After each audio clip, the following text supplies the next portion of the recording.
సాధారణంగా సినిమా ఇండస్ట్రీలో నటీనటులుగా అడుగుపెట్టిన తర్వాత ఏ పాత్ర అయినా చెయ్యాలి. నేను ఈ పాత్ర చేయను అని వెనకాడడం అనేది ఒక యాక్టర్ లక్షణం కాదు. అందుకే స్టార్ హీరోయిన్లు ఓన్లీ భార్యలుగా మాత్రమే కాకుండా తల్లిగా, చెల్లిగా, అక్కగా, వదినగా ఇలా ఏ పాత్రలోనైనా చేస్తూ ఉంటారు. కెరియర్ పీక్ స్టేజ్ లో ఉన్న సమయంలో హీరోయిన్ రోల్ కి పరిమితమైపోతారు. ఆ తర్వాత క్యారెక్టర్ రోల్స్ చేస్తూ ఉంటారు. అయితే ఒక హీరోకి భార్యగా నటించి మళ్ళీ అదే హీరోకి చెల్లిగా నటించడం అంటే కాస్త ఇబ్బందిగానే ఉంటుంది అని చెప్పుకోవచ్చు.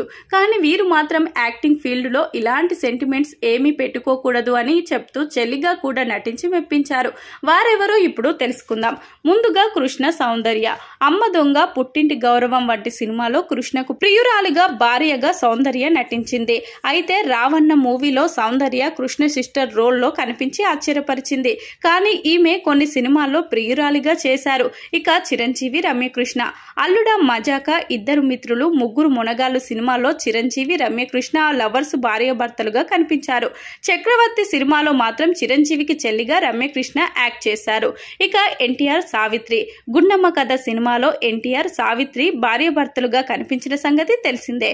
కానీ రక్త సంబంధం చిత్రంలో వీరిద్దరూ అన్నా చెల్లెలుగా కనిపించి అందరినీ ముక్కున వేలు వేసుకునేలా చేశారు. ఇక ప్రకాష్ రాజ్, జయసుధ. ప్రకాష్ రాజ్, జయసుధ చాలా సినిమాలో హస్బెండ్ అండ్ వైఫ్ గా కనిపించి మెప్పించారు. అయితే సోలో సినిమాలో జయసుధ ప్రకాష్ రాజ్ కి సిస్టర్ గా కనిపించింది. ఇక చిరంజీవి, నయనతార.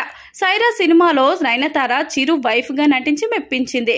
గాడ్ ఫాదర్ లో మాత్రం వీరిద్దరూ బ్రదర్ అండ్ సిస్టర్స్ గా కనిపించి ఆకట్టుకున్నారు. ఇక రాజేంద్ర ప్రసాద్, రంభ. ఆ ఒక్కటి అడక్కు సినిమాలో ఈ నటకిరీటి అందాల తార రంభతో భార్యాభర్తలుగా నటించారు. హిట్లర్ సినిమాలో మాత్రం బ్రదర్ అండ్ సిస్టర్ గా యాక్ట్ చేశారు. ఇక సురేష్ సౌందర్య. సురేష్ సౌందర్య అమ్మోరు మూవీలో హస్బెండ్ అండ్ వైఫ్ గా నటించి వావ్ అనిపించారు. దేవి పుత్రుడిలో సిస్టర్ గా సౌందర్య కనిపించారు.